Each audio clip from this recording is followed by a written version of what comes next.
Donc voilà que même la Russie s'en mêle, et tout le G20 aussi. Washington est prié d'en finir avec son shutdown, et vite. Sinon quoi? Des casques bleus au Capitole pour séparer les belligérants, républicains et démocrates?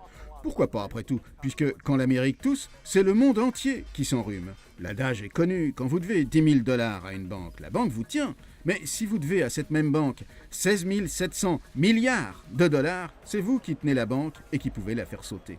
Or, la Banque des États-Unis, c'est le monde, d'où ces inquiétudes mondiales. Mais la partie se joue à Washington et seulement à Washington. Chaque année, les deux chambres à égalité, Sénat et représentants, y votent le budget de l'exécutif fédéral américain et chaque année, elles autorisent aussi le montant de ce que l'État peut emprunter, le fameux plafond de la dette, lequel est déjà atteint depuis mai dernier. Or, le contrôle par le législatif des dépenses de l'exécutif est la pierre angulaire, le fondement de la démocratie américaine. Le président, le plus puissant du monde, ne peut rien contre son Parlement en cas de cohabitation. Il ne peut rien contre une seule des deux chambres qui lui est hostile, pas même la dissoudre comme en France, quoi qu'il pense de l'intransigeance de ses adversaires. La lettre de la Constitution est stricte. Pas de budget voté, plus de dépenses. Pas de plafond autorisé, plus d'emprunts ni de remboursement.